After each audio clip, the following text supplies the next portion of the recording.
मुंबईवरनं पुण्याच्या दिशेने निघालो आहे आणि आज मिसिंग लिंकचं उद्घाटन आहे. जवळपास तुमचा 1.5 ते 2 तास वाचतील असं सांगितलं गेलं, पण उद्घाटनाचा दिवस आहे.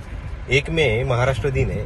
उद्घाटन अजूनपर्यंत झालेलं नाही आणि सकाळपासून 4 ते 5 तासाच्या ट्रॅफिक जाम इथे लागलेलं आहे. सकाळी सुप्रिया सुळे इथे अडकल्या होत्या आणि यांनी अजूनपर्यंत काहीच खोललेलं नाही. महाराष्ट्र दिनाच्या दिवशी तुम्ही मिसिंग लिंक मोकळा पडलेला आहे अख्खा. फक्त उद्घाटनासाठी यांनी सगळ्या गोष्टी जाम करून ठेवलेल्या आहे. याचं उद्घाटन सकाळी होणं अपेक्षित होतं. लॉंग विकेंड आहे, लोक पुण्याकडे निघालेत, गावाकडे निघालेत आणि अशा वेळेस जर त्यांना लोणावळ्याच्या घाटामध्ये पहिल्या दिवशी मिसिंग लिंकच्या उद्घाटनाच्या पहिल्या दिवशी जर थांबायला लागत असेल ना, तर याच्यावरनं आपली व्यवस्था कशा प्रकारे काम करते आणि फक्त नेते आणि मंत्र्यांच्या सगळ्या या गोष्टीपायी लोकांना कसं वेटीस धरलं जातं, तर हे बघायचं असेल तर तुम्हाला मुंबई पुणे एक्सप्रेसवेवर यायला लागेल आणि तिथं तुम्हाला हे चित्र दिसेल. हे बघा, हे सगळं समोर सगळं जाम झालेलं आहे. मी आता खोपोली जवळ आहे.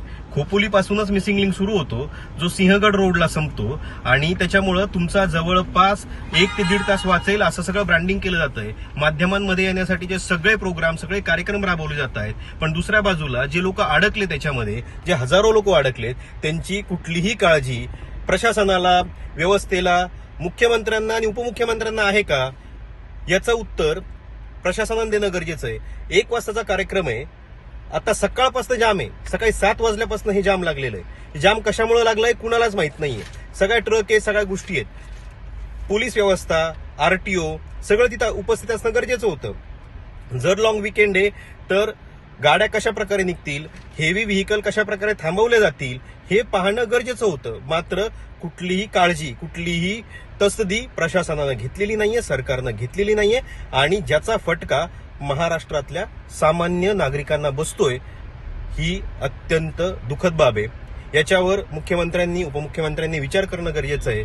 महाराष्ट्र दिनाच्या दिवशी जर तुम्हाला अशा प्रकारे एका विकसित राज्यात अडकून पडायला लागत असेल ना, तर हे महाराष्ट्राच्या दृष्टीने, विकसित महाराष्ट्राच्या दृष्टीने कधीही चांगलं नाहीये.